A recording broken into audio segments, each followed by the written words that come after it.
Climate services is a term we started using around 2009, although it describes something that we've been involved in for a long time.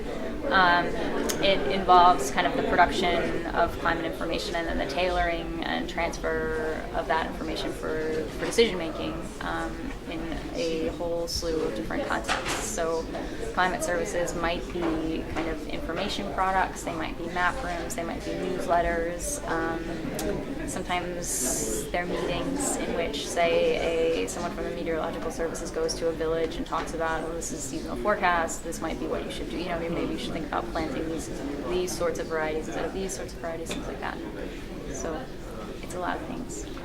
And I mean, there's so much stuff out there now, isn't there, in terms of sort of data mapping tools and research and science papers. How do people kind of work out what they really need? Is there a clear sense now about what types of climate services you would require if you were working on an adaptation or mitigation project? Well, I mean, I guess I'd say that we have a sense of the sorts of information that are useful in some contexts for some kinds of decisions, and it really works best if you think about that context. Like if you're working with farmers and they say, boy, it would be great if I knew if it were going to be a really wet season this year, and then the climate scientists can say, well, I can't tell you exactly when it's going to rain, but I can tell you that it's going to be wetter than normal this, and kind of, so there's a negotiation between what information might be useful to a user and what information that scientists can realistically and credibly provide. So there's some areas of that I think that we know better than others. Agriculture, I think we're pretty good at. There's obviously lots of room for improvement, but agriculture, water, I think we have a sense of what information needs are and whether we can produce them, like supply those needs. But in other cases, I think health is really a growing field. We're still trying to understand in many cases the relationship between climate and health. And so producing services for that, it's kind of, we're still 2 steps behind that.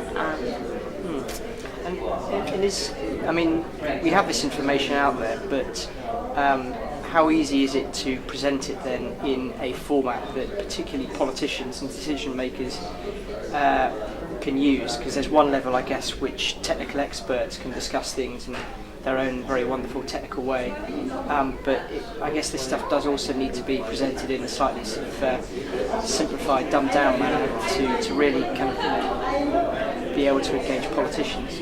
Yeah, I mean, I think this is kind of the critical aspect of climate services in distinction with, I guess, climate science. Climate science, you can explore something for for pure curiosity and for the love of science.